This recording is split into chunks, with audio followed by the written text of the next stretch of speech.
Hello students, welcome to NEET series of extra marks. अब तक के लेक्चर्स में आप लोगों ने पढ़ लिया है इलेक्ट्रोस्टैटिक फोर्सेस के बारे में एंड इलेक्ट्रिक फील्ड के बारे में। आज उन्हीं टॉपिक्स को हम लोग आगे बढ़ रहे हैं और आज के चाइल्ड लेक्चर में हम लोग कवर अप करेंगे electrostatic energies and electric potentials के बारे में। ऑलराइट, सो बात करते हैं इलेक्ट्रोस्टैटिक पोटेंशियल एनर्जी के बारे में। बेसिकली इसे समझते हैं ज़रा। अगर मुझे एक सिस्टम बनाना है, लेट्स से कि एक ट्राइंगल है, ट्राइंगल के वर्टिसेस पे मुझे कुछ चार्जेस को रखने हैं, राइट। तो उस चार्जेस के अरेंजमेंट्स में मान लीजिए फर्स्ट वर्टिस पे मैंने एक चार्ज लेके रख दिया, right. Then other two vertices पे मुझे सेम चार्ज अगर प्लेस करना है, मुझे कुछ वर्क करना पड़ेगा, राइट। सो दैट वर्क, वो वर्क इस सिस्टम की पोटेंशियल एनर्जी के रूप में स्टोर होगा। ऑलराइट, सो ये था एक ब्रीफ पोटेंशियल एनर्जी के बारे में। आगे बढ़ने से पहले हमें कुछ पॉइंट्स को ध्यान में रखना पड़ेगा। जैसे कि हम लोग ये पढ़ चुके हैं कि इलेक्ट्रोस्टैटिक फोर्स एक कंजर्वेटिव फोर्स इन नेचर है, या आप कह सकते हैं इलेक्ट्रोस्टैटिक फील्ड एक कंजर्वेटिव फील्ड है। इसके अलावा हम ये जानते हैं कि work done due to conservative force is always defined as negative of change in potential energy. हम ये भी जानते हैं कि वर्क डन काइनेटिक एनर्जी और पोटेंशियल एनर्जी के रूप में चेंज होते हैं। पोटेंशियल एनर्जी एक ऐसी एनर्जी है which can be stored, right. तो कुछ उन बेसिक टर्म्स को ध्यान में रखते हुए हम लोग आगे बढ़ते हैं। तो कुछ टर्म्स है कि potential energy of a system of a particle is defined only for a conservative field, only for a conservative field, right? As electric field is a conservative, so we define potential energy in retaliation to it. Potential energy of a system of particle is defined as the work done in assembling the system in a given configuration against the interaction force. अब यहाँ ध्यान रखेंगे, interaction force attractive भी हो सकता है, repulsive भी हो सकता है। हम ये जानते हैं कि लाइक चार्जेस रिपेल करते हैं, अनलाइक चार्जेस अट्रैक्ट करते हैं। तो ध्यान में रखेंगे इंटरैक्शन फोर्स के अगेंस्ट, राइट। हम बात करते हैं कुछ पॉइंट जो हमें ध्यान में रखना है इस चैप्टर के लिए, इस टॉपिक के लिए। That doing work implies the supply of energy. अगर मैं कुछ वर्क कर रहा हूँ, इट मीन्स मेरी वो वर्क एक सिस्टम के लिए या एक बॉडी में पोटेंशियल एनर्जी के रूप में स्टोर हुआ होगा। That is a supply of energy. Energy can neither be transferred nor be transform in any form without doing work. Kinetic energy implies utilization of energy, whereas potential energy implies the storage of energy. हम ये जानते हैं कि एक moving body के पास kinetic energy होती है, right. Whenever work is done on the system of the bodies, ये इंपॉर्टेंट है, whenever work is done on the system of the bodies, the supplied energy of the system is either used in the form of kinetic energy or its particles, or it will be stored in the system in some form which increases the potential energy of the system. तो जो भी work हम करेंगे वो इधर भी kinetic energy या potential energy के रूप में सिस्टम को दिया जाएगा, राइट। अब आते हैं when all particles of a system are separated far apart by infinity। हमने पढ़ रखा है इलेक्ट्रोस्टैटिक फोर्स में कि that force is equal to electrostatic force, that force is equal to magnitude में K Q1 Q2 upon R square होता है। Q1 and Q2 are the magnitude of charges, R is the separation between them. जरा सोचिए, अगर ये separation infinitely long होगा, तो ये फोर्स कितना हो जाएगा, टेंड्स टू 0, राइट। तो हम ये कहते हैं कि अगर बॉडीज इन्फिनाइटली सेपरेटेड है तो उनके बीच पोटेंशियल एनर्जी ऑलमोस्ट 0 है, राइट। तो when all particles of a system are separated far apart by infinite distance, there will be no interaction between them। no interaction कहने का मतलब यहाँ पे है कि फोर्स उनके बीच ऑलमोस्ट 0 एक्ट हो रहा है। In general, this state of no interaction we consider as reference state। we consider reference state of zero potential energy। तो एक क्वेश्चन बन सकता है कि जीरो पोटेंशियल एनर्जी कब होगा। जीरो पोटेंशियल एनर्जी हम लोग रेफरेंस पॉइंट तब मानते हैं कि अगर चार्जेस के बीच में, सिस्टम में डिफरेंट चार्जेस हैं और उनके बीच का सेपरेशन अगर इन्फिनाइटली लॉन्ग है, तो हम कहते हैं कि उस सिस्टम की एनर्जी क्या है, 0 है, right. Potential energy of a given system of a particle is defined as the work done in assembling the particles in a given configuration against the interaction force of that particle, right। हम जो कुछ भी work done करेंगे against the interaction force, that will be known as the potential energy of a system, right। on the basis of this, two types of potential energies are associated। दो तरह के potential energy है।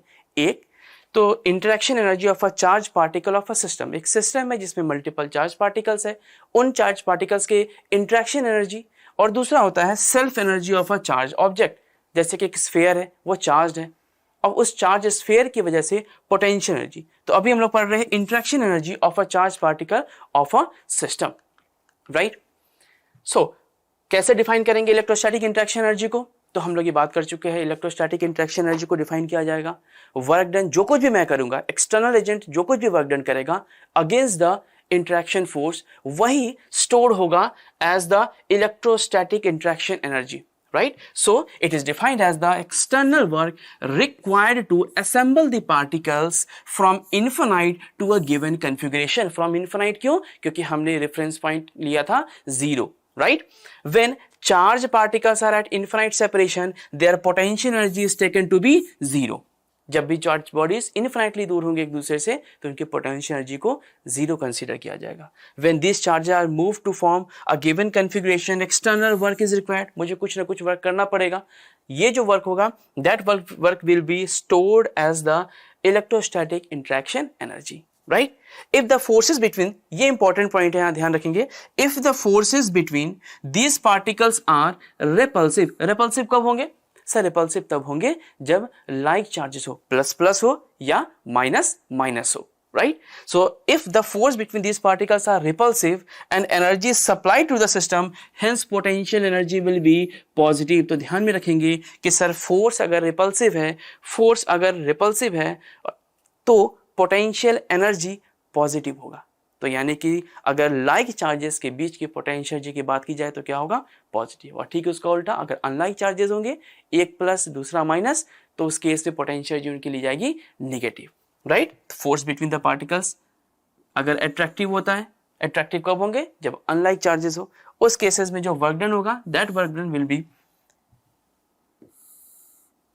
Work done by the system and final potential energy of the system set to be negative, right. तो ध्यान में रखेंगे अगर like है तो सब पॉजिटिव होगा, अगर अनलाइक चार्जेस के बीच के इंटरेक्शन एनर्जी है नेगेटिव होगा, राइट। नाउ अब जरा बात करते हैं, आइए डेरिवेशन समझते हैं। ध्यान रखिएगा यहां ये F क्या है? This F is the electrostatic force, this F is the electrostatic force. आप देख सकते हैं Q1 Q2 दोनों ही एक तरीके से पॉजिटिव चार्ज है, तो रिपल्सिव फोर्स होगा। ये Q2 कहीं इनफिनाइट पे रखा हुआ था, कहीं बहुत दूर इनफिनाइट पे रखा हुआ था, मैं उसे एक्सटर्नल फोर्स लगा के पास लेके आ रहा हूं, एट ए डिस्टेंस x पे लेकर आगे, किसी पॉइंट x पे लेकर आगे, राइट। अब जरा देखते हैं इस पॉइंट पे, आप जरा सोचो अगर एक्सटर्नल फोर्स मुझे किस डायरेक्शन में लगाना पड़ेगा? सर इंटरेक्शन फोर्स के अगेंस्ट। इंटरेक्शन फोर्स कैसा है? सर रिपल्सिव है। रिपल्सिव मींस एक दूसरे से दूर जा रहा है, राइट। ऐसा फोर्स है कि वो दोनों चार्ज को दूर रखना चाहेगा, और मैं चाहता हूं कि Q2 चार्ज Q1 चार्ज के तरफ बढ़े, तो मुझे फोर्स किधर लगाना पड़ेगा? Towards the Q1। तो मेरी जो फोर्स होगी, जो मुझे फोर्स लगाना पड़ेगा इस डायरेक्शन में, वो होगा कुछ इस तरीके से, that is the external force. आप समझ रहे चीजों को? आप ध्यान से देखिए एक्सटर्नल फोर्स किधर एक्ट हो रहा है। एक्सटर्नल फोर्स इस F यानी कि इंटरेक्शन फोर्स के अगेंस्ट एक्ट हो रहा है, तभी तो ये फिर चार्ज इन्फिनिटी से Q1 की तरफ आएगा। ध्यान में रखेंगे बेसिकली इन चीजों को आपको स्टेडीली लेके आना है। अब आप बोलोगे सर स्टेडीली क्यों लेके आना है? स्टेडीली इसलिए लेकर आना है क्योंकि आप वर्क एनर्जी थ्योरम से जानते हो कि sir work done due to all forces is equal to changing kinetic energy, right. अब इसमें कंजर्वेटिव फोर्सेस है, राइट। तो work done due to conservative force क्या होता है? नेगेटिव और चेंजिंग पोटेंशियल एनर्जी। तो अगर आप ये मेक श्योर करते हो कि बॉडीज की वेलोसिटी बदल ही नहीं रही है, बहुत धीमे धीमे आ रहा है, स्टेडीली आ रहा है, without change in its speed, तो काइनेटिक एनर्जी में कोई भी चेंज नहीं हुआ, तो जो आपने वर्क किया वो कहां गया? अब काइनेटिक एनर्जी में तो चेंज हुआ नहीं, तो वो सारा का सारा वर्क कहां स्टोर हो गया? एज अ पोटेंशियल एनर्जी के रूप में। ध्यान समझिएगा, आपने वर्क किया, ये दो तरीके से जा सकता था, इधर वे वो काइनेटिक एनर्जी में मिल सकता था या वो इलेक्ट्रोस्टैटिक पोटेंशियल एनर्जी मिल सकता था।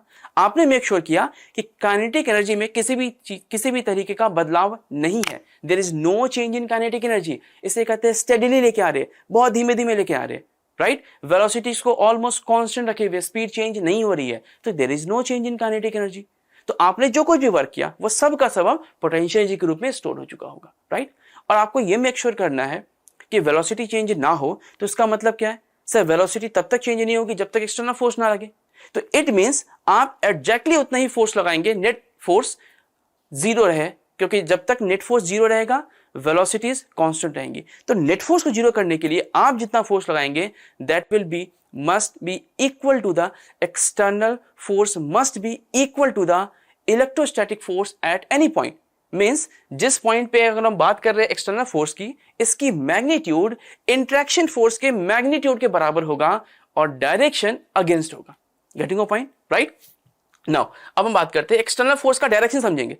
एक्सटर्नल फोर्स का डायरेक्शन किधर है? मैं अगर बोलूं कि राइट लेफ्ट या plus axis minus x axis में, तो आप कह सकते हो कि सर नेगेटिव एक्स एक्सिस की तरफ है, लेफ्ट तरफ है, राइट? और आप इन्फिनिटी से पास लेके आ रहे हो तो डिस्प्लेसमेंट किधर है? ये भी आपके लेफ्ट के तरफ है, राइट? सही कह रहा हूं मैं? तो आप कह सकते हैं कि एक्सटर्नल फोर्स का direction sir minus x cap में होगा और डिस्प्लेसमेंट का डायरेक्शन, ये स्मॉल डिस्प्लेसमेंट की हम बात कर रहे हैं कि आप एट डिस्टेंस एक्स पर आ गए। नाउ एक्स पे आने के बाद आपने एक एलिमेंट्री मूवमेंट किया है dx डिस्टेंस, और आप लेफ्ट के तरफ या dx डिस्टेंस और आप माइनस एक्स कैप डायरेक्शन की तरफ आप लेके आ रहे हो, नेगेटिव एक्स एक्सिस की तरफ आप मूव करा रहे हो। इस वक्त जो थोड़ा सा वर्क हुआ होगा, एलिमेंट्री जो वर्क होगा dw, वो dw कैसे लिखा जाएगा? तो सर f एक्सटर्नल फोर्स का dot product with the elementary displacement dx, right? अगर हम लोग नेट फोर्स निकालेंगे तो इंटीग्रेशन यूज करेंगे।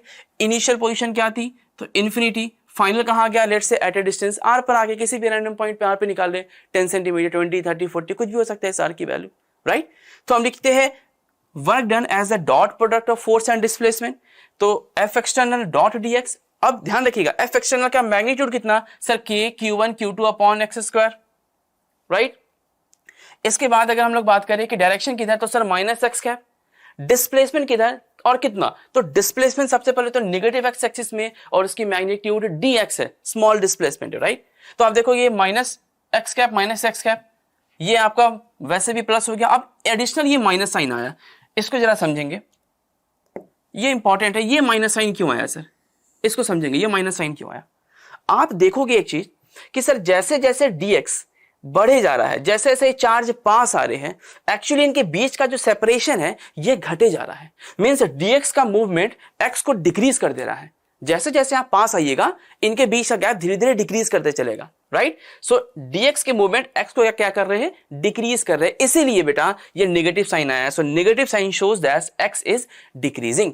Got a point? नाउ अब आप इंटीग्रेट करते हैं। आपको पता है कि इंटीग्रेशन का फॉर्मूला मैं एक बार लिखता हूं, x to power n dx, क्या लिखा जाता है? x to power n plus 1 upon n plus 1 और एक कांस्टेंट c आता है, वो भी अगर हम लोग प्रॉपर लिमिट लगाते हैं तो वो कांस्टेंट नहीं आता है। तो ये k q1 q2 तो कांस्टेंट ये बाहर आ गया, 1 upon x square dx means x to power minus 2 dx। तो जब x to power minus 2 dx कीजिएगा तो x to power minus 2 plus 1 upon minus 2 plus 1 आ जाएगा, that will comes to be minus 1 upon x। तो minus 1 upon x का minus, और यहां पहले से माइनस आया था, ये मल्टीप्लाई होके क्या हो गया? प्लस। अब क्या बच रहा है? k q1 q2 1 upon x। Integrate कर रहे हैं हम लोग, लोअर लिमिट है हमारा इन्फिनिटी और अपर लिमिट है हमारा एट डिस्टेंस r। तो जब वैल्यू पुट करते हैं that work done is comes to be k q1 q2 upon r। बड़ा सिंपल सा है। फोर्स पढ़े थे sir k q1 q2 upon r square ना, यहां पढ़ रहे k q1 q2 upon r। क्या किसने किया वर्क डन? मैंने किया, राइट? यानी कि एक्सटर्नल एजेंट ने वर्क किया। ये वर्क कहां गया होगा सर? यही वर्क तो स्टोर हुआ होगा पोटेंशियल एनर्जी के रूप में। जी हाँ, तो यही हो गया आपका interaction energy of a system. This amount of energy is stored as potential energy and called as interaction energy of a system of two charges. Thus we use W यानी कि वर्क डन बाय मी और external agent that is equal to k q1 q2 upon r, that is equal to u means the interaction energy, right? If two charges are opposite sign, तो हमने पहले ही पढ़ रखा था, opposite sign होने की वजह से अब जो इनके इंटरेक्शन एनर्जी होगी वो नेगेटिव कहा जाएगा, तो that will B minus k q1 q2 upon r, right? Now अब मूव करते हैं, एक सिस्टम को समझते हैं। यहां पे एक सिस्टम है, एक ट्राइंगल है, ट्राइंगल के 3 वर्टिसेस पे 3 चार्जेस हैं, q1 q2 and q3। Let's suppose ये सबके सब एक ही नेचर के, पॉजिटिव नेचर के हैं। तो हम किस तरीके से लिखेंगे? क्या सबसे पहले आइडेंटिफाई करना है। आइडेंटिफाई आपको सबसे पहले कुछ करना है तो वो पेयर करना है। पेयर कैसे सर? तो सर 3 चार्ज है ना, 1 और 2 एक पेयर हो गया, 2 और 3 एक पेयर हो गया, 1 और 3 एक पेयर हो गया, तो टोटल पेयर कितने हैं यहाँ पे सर? टोटल पेयर हो गए हमारे 3। अब अगर मान लीजिए ये 3 है तो आप इजीली कैलकुलेट कर सकते हैं। हो सकता है कि नंबर ऑफ पेयर्स कभी कभी बहुत बढ़ जाए, जैसे मान लीजिए कि एक स्क्वायर के चारों वर्टिसेस पे आपको रखा गया हो चार्जेस को, या किसी क्यूब का एग्जांपल ले लिया जाए, तो उसमें नंबर ऑफ पेयर्स काफी ज्यादा हो जाएंगे। तो एक छोटा सा फॉर्मूला आप नंबर ऑफ पेयर्स के लिए याद रखिएगा, number of pairs that is equal to n into n-1 upon 2। यहां जो n है that is the number of charges. ये हमें हेल्प करेंगे क्रॉस चेक करने के लिए कि क्या हमने किसी पेयर को मिस तो नहीं कर दिया है, क्योंकि इस फॉर्मूला के थ्रू जितने भी पेयर आ रहे हैं उतने ही पेयर हमें कंसीडर करने हैं न्यूमेरिकल सॉल्विंग में, राइट। तो जैसे यहाँ पे 3 है, 3 वर्टिस, तो हम यहाँ पे क्या कर सकते हैं 3 into 3-1 upon 2 that comes to be 3 pair. तो बिल्कुल सर, एक पेयर Q1 Q2 वाला, दूसरा पेयर Q2 Q3 वाला, तीसरा पेयर Q1 और Q3 वाला, राइट।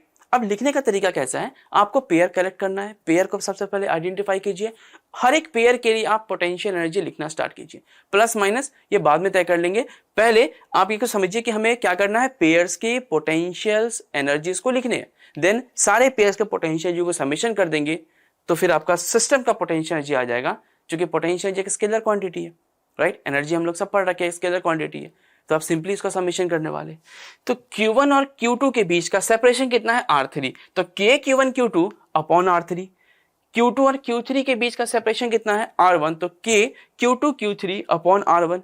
इसी तरीके से Q1 और Q3 के बीच का सेपरेशन है R2, तो potential energy of Q1 Q3 इस सिस्टम का हम लिखेंगे K Q1 Q3 upon R2 और देन सबका summation.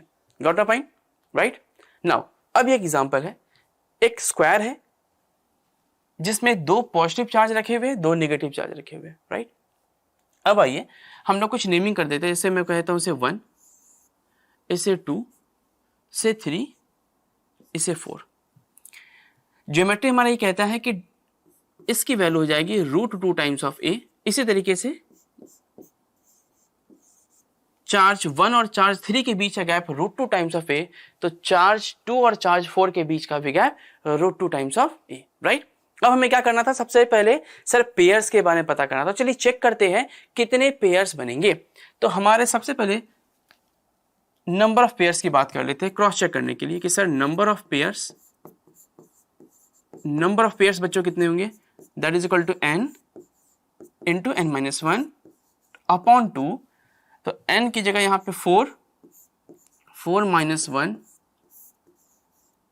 Upon 2, that comes to be 6, right. अब आइए हम पेयर लिखते हैं, कौन कौन से पॉसिबल पेयर्स हो सकते हैं। तो मैं सिस्टम का लिखता हूं एनर्जी। सबसे पहले 1 और 2 की बात करते हैं, 1 और 2 की। तो लिखेंगे, मैं से लिखता हूं पोटेंशियल एनर्जी 1 2 की, प्लस पोटेंशियल एनर्जी 1 3 की, प्लस पोटेंशियल एनर्जी 1 4 की, प्लस पोटेंशियल एनर्जी 2 और 3 के बीच का। अब बोलोगे सर 2 और 1 क्यों नहीं, क्योंकि आपने ऑलरेडी 1 और 2 कंसीडर कर रखा है, राइट। तो ये पेयर के लिए डिफाइन है ना, तो जैसे पोटेंशियल एनर्जी 1 और 2 के बीच का है, वही चीज तो 2 और 1 के बीच का भी है, तो ऑलरेडी वो कंसीडर हो चुका है, इसलिए मैं 2 1 को नहीं लिख रहा हूं, क्योंकि कहीं ना कहीं पोटेंशियल एनर्जी बिटवीन 1 और 2 में ये दोनों ही शामिल है, right. Plus potential energy of 2 4 and plus बचा हुआ पोटेंशियल एनर्जी ऑफ 3 4।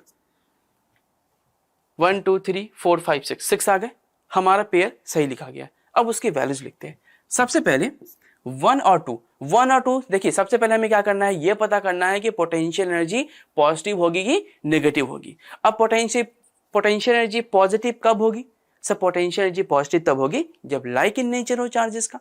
तो आपका 1 और 2 लाइक इन नेचर है, राइट। तो हम क्या लिखेंगे प्लस में, तो मैं इसको लिखता हूं प्लस K Q1 Q2, तो मैग्नीट्यूड सेम ही है तो Q स्क्वायर डायरेक्टली अपॉन इनके बीच का सेपरेशन कितना A, तो A। इसी तरीके से बात करते हैं 1 और 3 का, तो ध्यान से देखिए 1 और 3 सेपरेशन कितना है √2 टाइम्स ऑफ A। और नेचर कैसा है सर, अपोजिट इन नेचर है। अपोजिट नेचर कहने का मतलब क्या हो गया, पॉजिटिव या नेगेटिव, नेगेटिव, बिल्कुल सही। तो मैं इसको लिख रहा हूं आपको समझने के लिए, देखिए प्लस, लेकिन इसकी वैल्यू मैं लिख रहा हूं माइनस के, दोनों का मैग्नीट्यूड स्क्वायर के Q square upon √2 times of A, right, सही है। फिर 1 और 4 को देखते हैं। सर 1 और 4 सेपरेशन कितना, ए, नेचर कैसा, ऑपोजिट, और ऑपोजिट नेचर कहने का मतलब पोटेंशियल एनर्जी पॉजिटिव या नेगेटिव, तो पोटेंशियल एनर्जी नेगेटिव। तो फिर लिख रहा हूं मैं इसको as minus k Q square upon ए। अब 2 3 नेचर कैसा, तो नेचर है आपका ऑपोजिट, तो नेगेटिव होगा, और सेपरेशन कितना, ए, तो ये लिखा जाएगा plus k Q square, but यहां माइनस साइन के साथ, अपॉन ए, राइट। अब 2 एंड 4, 2 और 4 भी कैसा है, तो अनलाइक इन नेचर है, मीन्स फिर से नेगेटिव होगा, तो फिर इसके लिए लिखा जाएगा प्लस माइनस में के क्यू स्क्वायर, 2 और 4 के बीच का गैप है √2 times of A, right, plus 3 और 4, 3 एंड 4 दोनों ही नेगेटिव है, दोनों ही लाइक है, राइट, तो लाइक के बीच कैसा होता है, तो सर प्लस होता है, तो प्लस, तो इसके लिखा जाएगा के क्यू स्क्वायर अपॉन, इनके बीच का गैप एज ए, के क्यू स्क्वायर अपॉन ए। अब आइए इसको सॉल्व करते हैं। के Q square A minus k Q square upon √2a, again minus k Q square upon A, again minus k Q square upon A, then minus k Q square upon √2a and plus k Q square upon ए। तो देखिए जो term cancel out हो सकते हैं उसे cancel out कर देते हैं। के क्यू स्क्वायर ए, के क्यू स्क्वायर ए, तो के क्यू स्क्वायर ए यहाँ माइनस के क्यू स्क्वायर ए कैंसिल आउट हो गया, again minus k Q square ए प्लस के क्यू स्क्वायर ए, ये भी कैंसिल आउट हो गया, राइट। तो हमारे पास बच क्या रहा है, minus k Q square upon √2a minus k Q square upon √2a। आप इसको ऐड करेंगे तो आप कह सकते हैं इसको sir 2 upon √2 minus k Q square upon ए, या सिंपल अब आप इसके आंसर लिख सकते हैं कि sir it comes to be minus √2 times of K Q square upon a, and that is the answer of this problem. Getting a point, right. Next question है हमारा, find the potential energy of the system. अब यही मैं कह रहा था आपको कि 3 चार्जेस हो, 4 चार्जेस हो तो आप पेयर तो लिख लेते हो, राइट, लेकिन अगर मल्टीपल पेयर्स हो, अब इसमें क्या करेंगे, अब आप देखिए इसमें कितने पेयर्स बनने वाले, चूंकि 8 चार्जेस है, यहाँ पे 8 चार्जेस है, तो सबसे पहले तो नंबर ऑफ पेयर्स की बात करते हैं, नंबर ऑफ पेयर्स की बात करते हैं, तो फॉर्मूला हमारा है n-1 अपॉन 2। अब ये देखिए कितना हो जाएगा, 8 इंटू 8 - 1 अपॉन 2, जिसको आप लिख सकते हैं 8 into 7 upon 2, so it comes to be 28। अब समझे 28 पेयर। अब 28 पेयर लिखने बैठेंगे तो कितना लंबा टाइम लग जाएगा, है ना। तो दूसरे भी तरीके हैं सॉल्व करने के, कैसे तरीके हैं इसको जरा समझते हैं। ये तो आपको पता चल गया कि सर टोटल पेयर्स कितने बनेंगे, 28, इसमें कोई कॉम्प्रोमाइज नहीं, 28 होंगे, ये बात तय है, और इतने हमें लिखने भी है, राइट। इतने पेयर्स को हमें कंसीडर करना ही है एक सिंगल क्वेश्चन में, बट हर एक क्वेश्चन को सॉल्व करने का कुछ तरीका है बेटा जो आपके टाइम को रिड्यूस कर सकता है। अब मैं यूज करूंगा ज्योमेट्री के बेसिक कॉन्सेप्ट्स, आपने पहले ही क्यूब के बारे में पढ़ रखा है, हम वही बात करते हैं। आइए जरा बात करते हैं हम एजेस की। एजेस कितने हैं, तो 6 एजेस होंगे, और मैं यहां ले देता हूं सेपरेशन। तो एजेस के बीच का सेपरेशन कितना, तो सर ए, राइट। इसके बाद हम लोग बात करते हैं फेस डायगोनल। फेस डायगोनल कितने होते हैं, फेस डायगोनल कितने होते हैं एक क्यूब में, तो वो भी आपके एजेस होंगे यहां पे 12 एजेस होंगे 12, एंड फेस डायगोनल भी होंगे आपके 12। बट फेस डायगोनल कहने का मतलब हो गया, मैं आपको यहां समझा दूं, मैं 3 पॉइंट लेता हूं, 1 2 3 और एक पॉइंट में यहां पे कह देता हूं, चलो 4th भी, राइट। अब आप देखिएगा एज हो गया 1 और 2 के बीच का, फेस डायगोनल हो गया 1 और 3 के बीच का, और अगर हम लोग बॉडी डायगोनल की बात करेंगे तो वो 1 और 4 के बीच का हो जाएगा, राइट। सो फेस डायगोनल्स की टोटल नंबर्स कितने, तो 12। तो ये इनके बीच का गैप कितना, तो √2 times of a, simple, right. Then हम लोग जब बात करते हैं बॉडी डायगोनल की, सो बॉडी डायगोनल कितने होंगे, तो 4, और बॉडी डायगोनल्स के बीच का सेपरेशन होता है √3 टाइम्स ऑफ ए। अब देखिए चीजें कितने सॉल्व हो गए, या कंसीडर किए टोटल कितने होंगे, 12 एंड 4 टोटल 28 आ गए, सारे पेयर्स कंसीडर हो गए। आपको जरूरी नहीं है कि आप बिल्कुल पहले की तरह सब कुछ लिखो कि 1 2 के बीच 1 3 1 4 1 5 1 6, नहीं, आप सिंपली इसको सोच सकते हैं कि सर हमारे जो पेयर बच रहे हैं ना, उनको हम कैटेगराइज कर रखे हैं कि एजेस वाले 12 है, 12 है, उनके बीच का सेपरेशन ए है, फेस डायगोनल के बीच 12 है, उनके बीच का √2 ए है, और बॉडी डायगोनल्स के बीच का √3 ए है। Got a point. नाउ अब हम लोग बात करते हैं यहाँ पे कि टोटल एनर्जी कैसे लिखी जाएगी।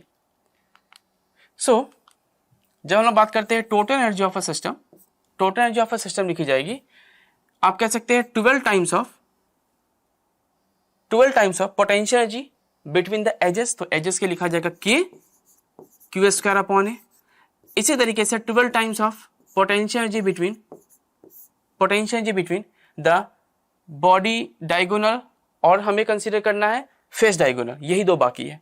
तो 12 टाइम्स ऑफ फेस डायगोनल के लिए लिखेंगे √2 times of A, and 4 times के थे बॉडी डायगोनल, तो KQ² upon √3, that's it, simple. आप चाहो तो इसको एलसीएम ले लो कुछ कॉमन्स को, तो अगर आप एलसीएम लेते हैं 4 KQ² अपॉन ए को, तो it comes to be 3 plus 3 upon √2 and plus 1 upon √3, that's it, ये आपका आंसर हो गया, सिंपल। तो कितना टाइम लगा, बहुत कम। तो आपको ये चीज ध्यान रखना है कि जब कभी भी इस तरह के क्वेश्चंस आ सकते हैं, कॉम्प्लेक्स क्वेश्चंस, तो बस इतना आप लोग ध्यान रखिएगा कि हम किस तरीके से चीजों को सॉर्ट आउट कर सकते हैं। तो हमें क्यूब के बेसिक्स के बारे में मालूम है कि एजेस 12 होंगे, फेस डायगोनल्स भी 12 होंगे, एंड बॉडी डायगोनल्स 4 होंगे, सिंपल। इस क्वेश्चन को वापस हम लोग पढ़ते हैं। जब हम लोग ये पढ़े कि नंबर ऑफ पेयर्स के बारे में 28 था, ये हमें ध्यान में रखना है कि हमें टोटल कंसीडर पेयर करने कितने, वो हमारा फॉर्मूला n/n-1/2। हमने 8 वैल्यू पुट की n के लिए, जो कि आपने एक क्यूब का एग्जांपल लिया है, तो 8 × 8-1/2, टोटल कितना, 28, राइट। नाउ एजेस की बात करते हैं, तो 12 पेयर्स है एज में, उनके बीच का सेपरेशन a होगा। अगर हम लोग बात करते हैं फेस डायगोनल की, जैसे 1 और 3, इनके बीच का √2 a है, और बॉडी डायगोनल की बात करते हैं जैसे 1 और 4, तो इनके बीच का √3 a है। तो इनके क्वांटिटीज हैं। अब आप एक ऐसे पेयर को देखिए जिसमें जो एजेस पे रखे हुए हैं, तो उनके लिए पोटेंशियल जो होगी KQ² अपॉन ए, उसका 12 टाइम्स। जो फेस डायगोनल है उनके लिए लिखा जाएगा, उन पेयर्स के लिए एनर्जी एज KQ² अपॉन √2 ए, और बॉडी डायगोनल के लिए KQ² अपॉन √3 ए। अब उनके नंबर ऑफ क्वांटिटीज से मल्टीप्लाई कर दीजिए और आपका आंसर आ गया, दैट्स इट, राइट। नाउ अब बात करते हैं, ये बहुत इंपॉर्टेंट है, closest distance of approach between two charges. ध्यान रखिएगा जब आप पढ़ेंगे न्यूक्लियस, वहां यही कॉन्सेप्ट का यूज होने वाला है। तो हम यहाँ पे एक चीज समझते हुए चलेंगे। लेट्स से कि एक कोई चार्ज Q1 था which was moving with A speed of V0 से आ रहा है, जिसका खुद का मास m हो, तो काइनेटिक एनर्जी कितनी होगी, तो सर ½ m V0² होगी, राइट। और एक चार्ज है आपका फिक्स्ड, हम लोग पढ़ेंगे यही चीजें न्यूक्लियस में भी, आपके मॉडर्न फिजिक्स में भी। तो फिलहाल ध्यान रखिएगा, अभी मान के चलिए कि 2 चार्जेस है, एक फिक्स्ड है, दूसरा मूव किया जा रहा है, राइट।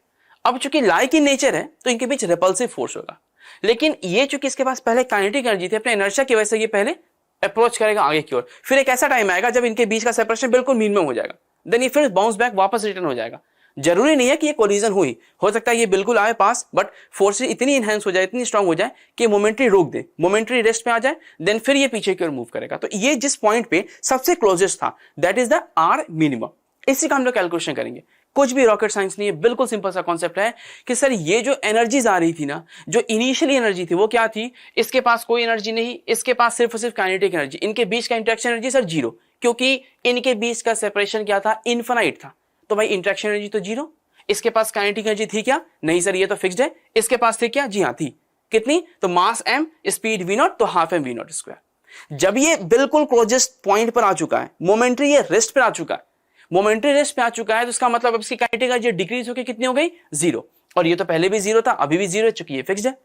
तो अब ये जो काइनेटिक एनर्जी थी वो कहां चेंज हो गई, तो ये काइनेटिक एनर्जी पूरा का पूरा इंटरेक्शन एनर्जी के रूप में कन्वर्ट हो गया, क्योंकि ये लाइक इन नेचर है, राइट। तो यहां जो कुछ भी एनर्जी थी half m v not square, ये हो गई आपकी इंटरेक्शन एनर्जी के रूप में, यानी कि इनके पोटेंशियल एनर्जी के रूप में। और आपको पता है लाइक चार्जेस है तो पोटेंशियल एनर्जी उनकी पॉजिटिव होगी, तो k q1 q2 upon r square.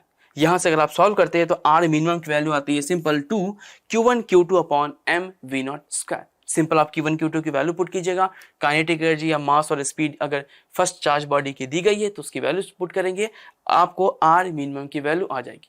छोटा सा कॉन्सेप्ट है बट बहुत यूजफुल कॉन्सेप्ट है, काफी बार इसमें क्वेश्चंस आ चुके हैं, और मॉडर्न फिजिक्स में तो हम इसे इन डिटेल्स वैसे भी पढ़ने वाले हैं, right. So this was concept related to the minimum separation. Now अब बात करते हैं, three charges minus q, q and minus q are placed at equal distances on a straight line. If the potential energy of the system of three charges is zero, then what is the ratio of q and q? तो पहले diagram draw करते हैं। देखिए minus q, Q और Q है, right. तो तीन charge ले लेते हैं,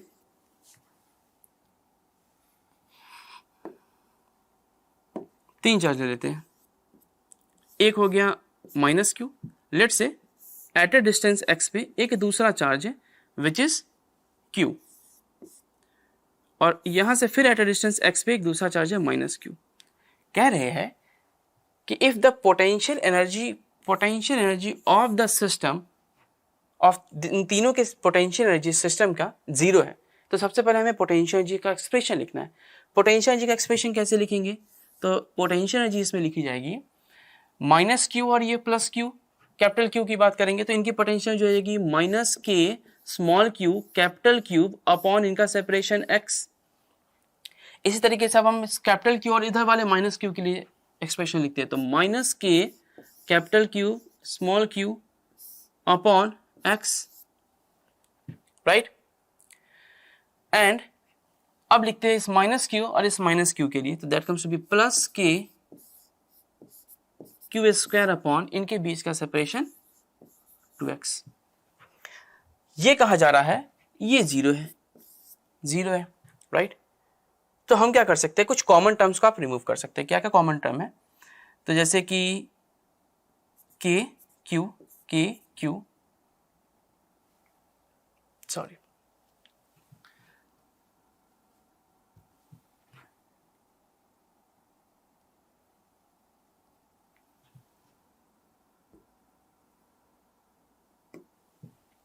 के क्यू और ए क्यू, और यहाँ के कट जाएगा, एक्स और एक्स कॉमन लेके रिमूव हो सकता है। तो क्या निकल के आ रहा है यहाँ पे, यहाँ बच रहा है माइनस क्यू कैपिटल क्यू में, this comes to be minus capital q, and यहाँ पे एक क्यू बच रहा है plus q, that is equal to zero.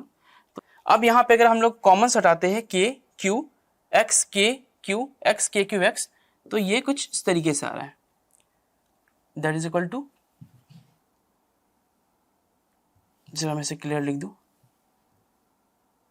यहां पे होगा ये 2। अब आप इसको लिख सकते हैं कि 2q is equal to small q upon 2। तो हमसे पूछा गया था capital q and small q के बीच का रेशियो, तो capital q upon small q आएगा आपका 1/4, और आप इसी को कह सकते हैं 1:4, राइट। तो आपका आंसर हो जाएगा 1:4।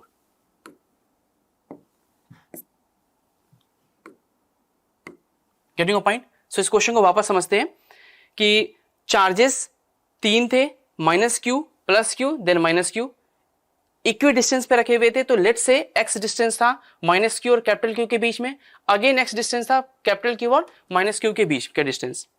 तो जब नेट पोटेंशियल जी लिखा जाएगा तो इन दोनों पेयर के लिए, देन इन दोनों के लिए, राइट। तो हम लोगों ने लिखा सबसे पहले minus q plus capital q, तो minus k q capital q upon x, again mid वाले कैपिटल क्यू और लास्ट वाले माइनस क्यू के बीच का, तो minus k q q upon x, then ये दोनों एजेस पे इनके बीच का गैप कितना, तो 2x, और ये कैसे है, तो लाइक इन नेचर है, तो plus k Q square upon 2x। जब सॉल्व करते हैं तो 2q is equal to small q upon 2, पूछा गया था capital Q is to small q का ratio, that comes to be 1:4। Got a point, right. Now अब बात करते हैं एक और question, 3 point charges q -2q and -2q are placed at the vertices of an equilateral triangle of a side A. Find the work done by external force to increase their separation to 2A. Means A से आप 2A separation कर रहे हैं। अब ये automatically तो होगा नहीं, जाहिर सी बात है हमें आपको कुछ ना कुछ वर्क करना पड़ेगा। यही पूछा गया वर्क कितना होगा, तो जरा समझते हैं, ये वर्क वाली फिर से पूरी कहानी आती है। वर्क कहाँ गया था, तो सर या तो काइनेटिक एनर्जी के रूप में या पोटेंशियल एनर्जी के रूप में, है ना। अब काइनेटिक एनर्जी में कोई चेंजेस हो रहे हैं क्या, नहीं सर। तो जो आपने वर्क किया है वो चेंज इन पोटेंशियल एनर्जी ही तो है। तो यानी कि आपसे जब कभी वर्क डन पूछा जाएगा तो आप final potential energy minus initial potential energy कर दीजिए। जो पोटेंशियल एनर्जी का डिफरेंसेस है, इतना ही तो आपने वर्क किया है, इतना ही तो वो एक्सटर्नल एजेंट ने वर्क किया है, या इतना ही तो work done by external force हुआ है, यस और नो। तो पहले के कंडीशन क्या थे कि ट्रायंगल कुछ ऐसा था, ये Q -2Q and again this -2Q, इनके बीच का सेपरेशन AA और A लेना है। आपको इसे इंक्रीज करना है, इनके बीच के सेपरेशन को 2A कर देना है। दैट कम्स टू बी, ये Q है, ये -2Q, ये भी -2Q, राइट। तो चलिए इनिशियल पोटेंशियल जी लिखते हैं और फिर फाइनल पोटेंशियल जी लिखते हैं।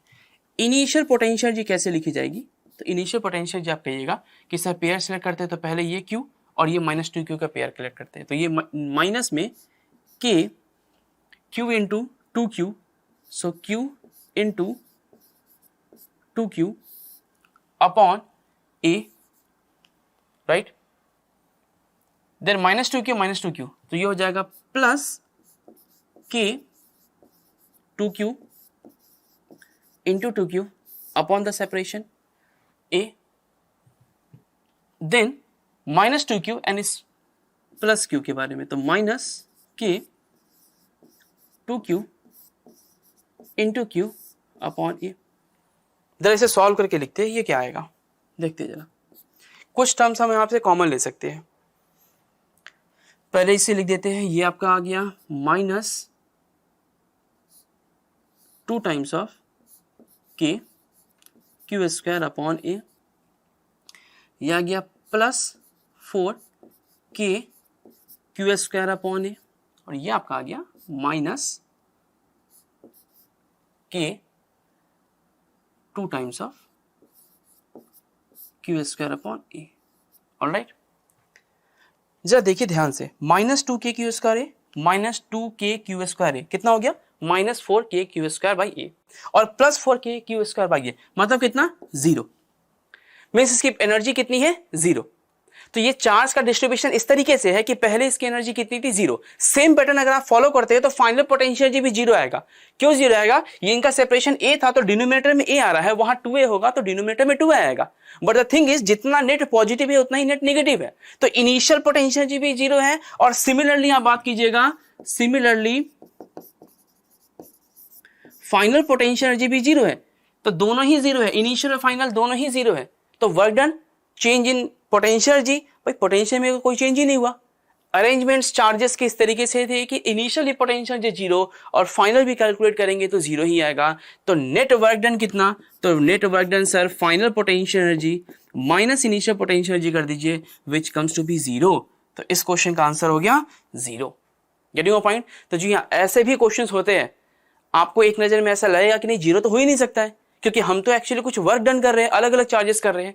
लेकिन इंटरेस्टिंग पॉइंट इसमें यह थी कि चार्जेस के मैग्नीट्यूड को और इनके अरेंजमेंट को इस तरीके से लिया गया था कि सिस्टम का पोटेंशियल एनर्जी और आप कह दीजिए इंटरेक्शन एनर्जी जीरो ही था। अब आप इसके डिस्टेंस को 1 कीजिए या 2 कीजिए, 3 कीजिए, that doesn't matter. The net positive energy उधर नेट नेगेटिव एनर्जी दोनों ही मिलके जीरो हो जा रहे हैं। तो इस क्वेश्चन का आंसर है work done which is equal to final potential energy minus initial potential energy या final interaction energy minus interaction energy, that comes to be zero. Got a point? Alright, let's move to another question. ये repeat हो गया question. Let's move to the another question, right? Determine the electrostatic potential energy, वही interaction energy, electrostatic potential energy of a system consisting of two charges 7 microcoulomb and -2 microcoulomb and with no external field placed at -9 00 and 9 00 respectively। Means इनके coordinates दिए गए हैं, इनके coordinates दिए गए हैं कि एक रखा गया है at x is equal to -9 पे, y और 0 पे भी उसकी वैल्यू 0 0 है। वही दूसरा चार्ज रखा गया है x is equal to 9 centimetre and 0 0। तो आप बेसिकली जरा देखो इन दोनों चार्जेस की सिचुएशन कैसे रही होगी कि अगर मैं इस तरीके से ड्रॉ कर दूं, एक होगा यहां रखा गया charge let's say Q2 that is equal to 9 0 0 यानी कि x एक्सिस पे रखा गया है। दूसरा है बेटा आपका -9 0 0 यहां पे कहीं, राइट? तो इनके बीच का गैप कितना? कोऑर्डिनेट्स में देखिए घबराने की बात नहीं है कि सर ये तो क्या कोऑर्डिनेट दे दिया, हम तो सेपरेशन सीधा सीधी पढ़े थे, राइट? तो अगर आप कोऑर्डिनेट्स को अगर आप प्लेस करते हो तो आप देखो कि डायरेक्टली यहां पे चीजें यही है कि सर ये 0 था, 9 यूनिट इधर भी है, 9 यूनिट इधर भी है, तो सेपरेशन कितना हो गया? 18 सेंटीमीटर, राइट? तो आप सिंपल यहां पे जज कर चुके हैं कि इनके बीच का सेपरेशन कितना है, तो सर 18 सेंटीमीटर, जिसको आप 0.18 मीटर कह सकते हैं। हमें ध्यान रखिएगा SI में ही चलना है, SI में ही लेके चलना है। माइक्रो कहने का मतलब 10⁻⁻6 से है, राइट? अब हम बेसिकली यहां पे लिखते हैं, चूंकि दो ही चार्ज बॉडीज है, दो ही है, तो इनकी जो एनर्जी लिखी जाएगी दैट एनर्जी इज माइनस, एक प्लस एक माइनस है, तो माइनस में होगा K Q1 Q2 upon R, so that comes to be K की वैल्यू 9 into 10⁻9। जरा मैं इसे अच्छे से लिख दूं, एक मिनट।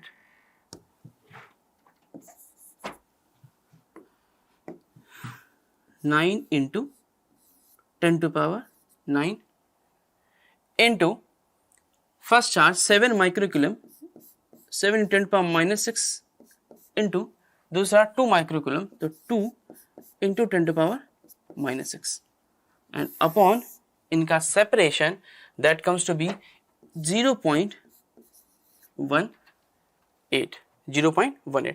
तो आप जगह इसको सॉल्व करोगे तो आप देखोगे कि ये कैंसिल आउट होगा कुछ 0.02 टाइम्स, राइट? ये जाएगा कुछ 100 टाइम्स, तो बचा कितना? 7। अब आपको देखो क्वेश्चन सॉल्व करने के तरीके कैसे है, आपको पता है कि जो भी आंसर्स आएंगे वो सर 7 इंटू समथिंग आएगा, क्योंकि आपने सॉल्व कर रखा है 9, यहाँ पे 0.18 से 0.02 टाइम्स गया, 0.02 को अगर 2 से 2 में डिवाइड करेंगे तो 100 आएगा, तो एक बच रहा है 7। तो इधर भी आंसर ए या बी होगा, ए या बी होगा, क्योंकि ये डी और सी तो वैसे ही डिस्कार्ड हो गए। अब आपको ऑलरेडी मालूम है कि सर यहाँ तो निगेटिव चले आ रहा है ना चीजें, तो आंसर निगेटिव होगा, तो बिना भी सॉल्व किया आप, जरूरी नहीं कि आप लेंथी कैलकुलेशन में टाइम दो। क्वेश्चन इस तरीके से फ्रेम होते हैं कि आप आइडेंटिफाई कर सकते हो कि रॉन्ग स्टेटमेंट कौन कौन से है, कौन कौन से ऑप्शन गलत हो रहे हैं। जैसे आपने पहले ही डिस्कार्ड कर दिया सी और डी को, सर 20 का तो कोई स्कोप ही नहीं है, जब भी होगा वो 7 से ही होगा, चाहे वो 0.7 हो, 0.007 हो, या 7 हो या 70 हो, something which starts from the 7 digit, right? Now तो अब यहाँ पे आप इस तरीके से इसे डिस्कार्ड भी कर सकते हैं। दो ही ऑप्शन बच रहे थे अपने पास, -0.7 प्लस 0.7। आपको ऑलरेडी मालूम है कि sir charges opposite in nature है, तो नेगेटिव होनी चाहिए। नेगेटिव होने की वजह से इनकी पोटेंशियल एनर्जी, आप एक ही ऑप्शन बच रहा है that is -0.7 joule. Got a point, right?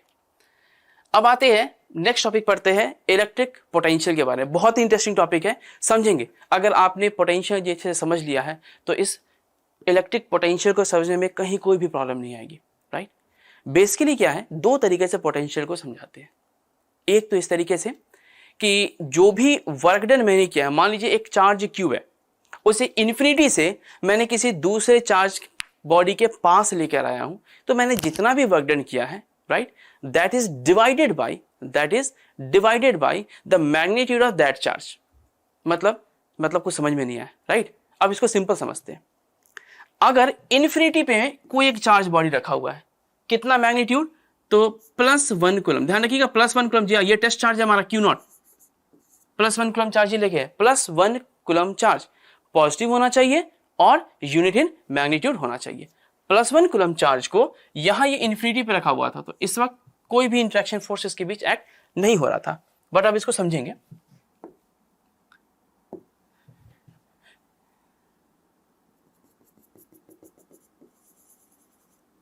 कुछ इस तरीके से, इस पॉइंट पे चूंकि ये भी प्लस और ये भी प्लस है, तो फोर्स कैसा होगा? अट्रैक्टिव या रिपल्सिव? रिपल्सिव। रिपल्सिव मतलब जो इलेक्ट्रोस्टैटिक फोर्स है, कि सर इलेक्ट्रोस्टैटिक फोर्स देखिए यहां पे है, that is the electrostatic force. मुझे क्या करना पड़ेगा? इलेक्ट्रोस्टैटिक फोर्स के जस्ट अपोजिट और सेम मैग्नीट्यूड का फोर्स लगाना पड़ेगा। तो मैं यहां एक्सर्ट करूंगा external force as in this direction. ये है मेरा F एक्सटर्नल, ये है मेरा F external, right?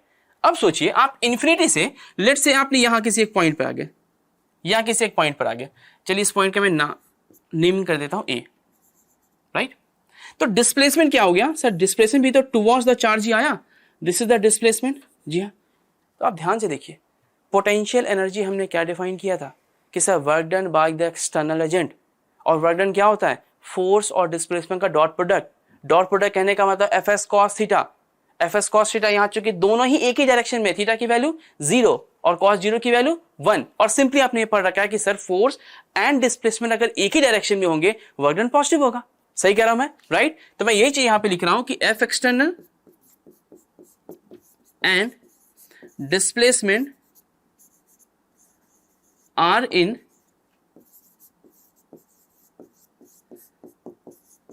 Same direction. Same direction में होगा तो बच्चों वर्क डन क्या होगा? पॉजिटिव। और अगर वर्क डन पॉजिटिव हो गया, अब बात करते हैं पोटेंशियल के बारे में।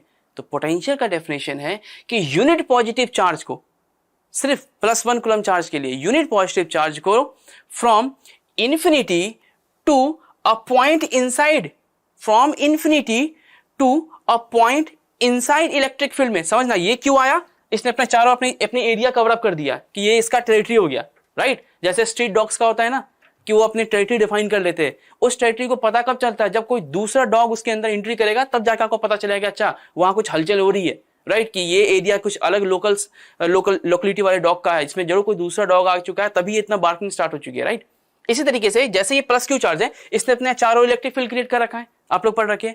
इस फील्ड में जैसे ही चार्ज आएगा, मुझे कुछ वर्क डन करना पड़ेगा।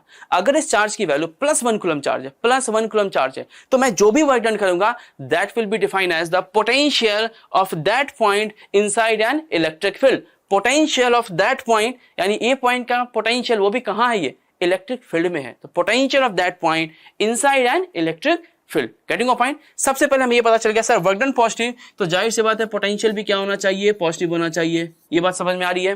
Crystal clear? कहीं कोई डाउट तो नहीं? बहुत बढ़िया। अब यही एनालिसिस करते हैं नेगेटिव चार्ज के साथ। नेगेटिव चार्ज के साथ क्या था? इसने अपने चारों ओर एक फील्ड जनरेट कर रखा है। मेरे लिए फिर यही चार्ज, फिर मेरे लिए यही टास्क है कि इन्फिनिटी पे रखे गए किसी टेस्ट चार्ज Q0 यानी कि +1 कूलम चार्ज को मुझे लेकर आना है किसी पॉइंट पे इनसाइड एन इलेक्ट्रिक फील्ड। अब जरा ध्यान से देखेंगे, इस वक्त इनके बीच फोर्सेस किस डायरेक्शन में एक्ट हो रहे होंगे? तो ये नेगेटिव, ऊपर पॉजिटिव। सर इस डायरेक्शन में तो आपका इलेक्ट्रोस्टैटिक फोर्स एक्ट हो रहा है टुवर्ड्स। मुझे क्या करना है? एक्सटर्नल फोर्स लगाना है। किस डायरेक्शन में? सर इलेक्ट्रोस्टैटिक और इंट्रैक्शन फोर्स के अगेंस्ट। तो इंट्रैक्शन फोर्स के अगेंस्ट में लगाऊंगा तो मैं इधर क्यों लगाऊंगा? That is the F external, right? Outward है। अब अगर समझे कि इनसाइड किसी एक पॉइंट की हम बात करें, लेट्स से दिस पॉइंट, ये पॉइंट कोई पॉइंट B हो गया। इस पॉइंट B पे डिस्प्लेसमेंट किधर होगा? तो कहोगे sir towards the charge body, जबकि मैंने जो फोर्स लगाया वो away from the charge body था, इस माइनस क्यू से अवे लगा रहा था। तो इस केस में आप देखिएगा कि सर एक्सटर्नल फोर्स का डायरेक्शन और डिस्प्लेसमेंट का डायरेक्शन अपोजिट है। सही कह रहा हूं मैं कि F external and displacement are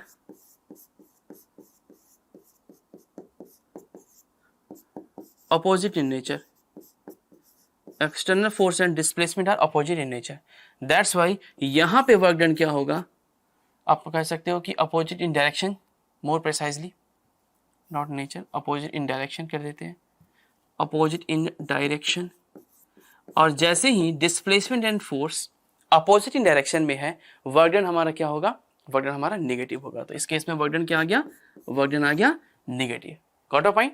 work done negative आ गया तो आप कह सकते हैं कि सर पोटेंशियल क्या हो गया, पोटेंशियल भी नेगेटिव हो गया। तो इस छोटे से इलस्ट्रेशन से हमने क्या सीखा कि सर पॉजिटिव चार्ज अपने चारों ओर पॉजिटिव पोटेंशियल क्रिएट करता है, नेगेटिव चार्ज अपने चारों ओर एक नेगेटिव पोटेंशियल क्रिएट करता है।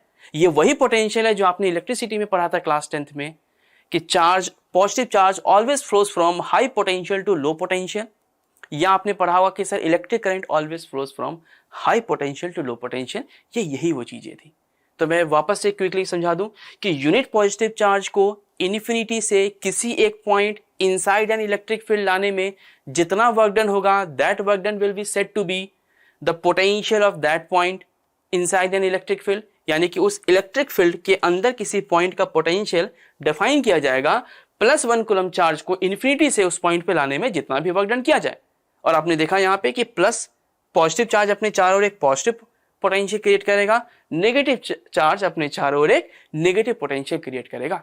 ध्यान रखिएगा, हमें जो डेफिनेशन में लेना है +1 कूलम चार्ज ही लेना है, इसी को ही रेफरेंस चार्ज के रूप में लिया गया है। Getting a point, got a point, right. Now दूसरे तरीके से जो हम लोग ने पहली बात कर रहा था कि U potential energy upon the magnitude of that charge can also be defined as the potential at that point. Electric potential is a scalar property, हम जानते हैं ये स्केलर है, चूंकि स्केलर ही डिफाइन कर रखा है, एनर्जी से डिफाइन हो रखा है। Electric potential is a scalar property of every point in the region of electric field. At a point in electric field, potential is defined as the interaction energy of a unit positive charge. ध्यान रखिए, interaction energy, unit positive charge। Sir अभी तो कुछ और पढ़ा, तो अभी हमने पढ़ा था कि यूनिट पॉजिटिव चार्ज को यानी कि +1 कूलम चार्ज को इन्फिनिटी से उस पॉइंट पे लाने में जितना वर्क डन हुआ, यही तो इंटरेक्शन एनर्जी है उस यूनिट पॉजिटिव चार्ज का, है कि नहीं, राइट। सो यही चीज तो यहां लिखा गया, interaction energy of a unit positive charge. आपने जो वर्क डन किया है वही तो स्टोर हो रहा है इंटरेक्शन एनर्जी के रूप में। तो कंफ्यूज मत होइएगा कि सर किसी बुक में तो लिखा था वर्क डन, आपने बता दिया इंटरेक्शन एनर्जी, या किसी बुक में लिखा हुआ था interaction energy per unit positive charge, हम यहाँ पढ़ रहे हैं कि work done. Actually work done जो है यही तो स्टोर हो रहा है इंटरेक्शन एनर्जी के रूप में। तो आप चाहे तो इंटरेक्शन एनर्जी वर्ड यूज कीजिए या आप यूज कीजिए वर्क डन के बारे में, right. So if a point in an electric field a charge is Q0 has a potential energy U, then the electric potential at any point can be given as U upon Q0, क्योंकि हमने पढ़ रखा है per unit positive charge. तो अगर किसी का magnitude Q0 है और एनर्जी U है, तो पर यूनिट के लिए U upon Q0 डिफाइन है, तो potential U upon Q0 define होगा, right. Potential energy of a charge is an in an electric field is defined as the work done in bringing the charge from infinity to a given point in electric field। इसी definition में अगर हम लोग थोड़ा सा modify कर दे और any charge की जगह यूनिट पॉजिटिव चार्ज कर दे, तो ये हमारा डेफिनेशन बन जाएगा पोटेंशियल का। Similarly we can define that electric potential as work done in bringing a unit positive charge from infinity to a given point against the electrostatic force, जो just अभी हम लोगों ने पढ़ा है, right. Potential at a point can be physically interpreted as the work done within the conservative field, क्योंकि electrostatic field कैसा है, कंजर्वेटिव फील्ड है, just like a gravitational field की तरह। Is displacing a unit positive charge from infinity to that point. तो W upon Q0 कह दीजिए, U upon Q0 कह दीजिए, इस तरीके से डिफाइन करेंगे हम लोग इलेक्ट्रिक पोटेंशियल को। Got a point. कुछ बेसिक टर्म ध्यान रखेंगे कि पोटेंशियल के बारे में नोटिस करने वाली बात क्या है कि it is a scalar quantity है, डायमेंशन इसका M L2T3A-1 है, यूनिट वोल्ट। जी हाँ, आपके घर में आप काफी पहले से बोलता है 230 वोल्ट, या बैटरीज पे लिखा होता है 12 वोल्ट, या छोटे से पेंसिल्स बैटरीज में लिखे होते हैं 3 वोल्ट, ये वही वोल्ट है, राइट। और जूल पर कूलम भी, क्यों कि sir potential W upon Q not, या फिर कह लीजिए इंटरेक्शन एनर्जी अपॉन चार्ज भी डिफाइन किया गया है। तो जूल पर कूलम, घबराने की बात नहीं है, वोल्ट कह दीजिए या जूल पर कूलम कह दीजिए, सेम चीज है, राइट। और अगर कोई चार्ज डिस्ट्रीब्यूशन हो आपका कंटिन्यूअस, तो उसके लिखने का तरीका होता है V is equal to minus E dot D R. इसे हम इन डिटेल्स पढ़ने वाले हैं। This is relation between the potential and electric field in a region. Alright, so आज के क्लास में हम लोगों ने पोटेंशियल एनर्जी के बारे में पढ़ लिया और बेसिक जानकारी ले ली है इलेक्ट्रिक पोटेंशियल के बारे में। हमने सिस्टम की पोटेंशियल एनर्जीज के बारे में पढ़ लिया, डिफरेंट न्यूमेरिकल सॉल्व कर लिए। नेक्स्ट क्लास में हम लोग पढ़ेंगे electrical potential due to different shapes and different bodies के बारे में। टिल देन आज के लेक्चर में इतना ही। That is from this lecture. Thank you for paying attention and God bless you all. Thank you.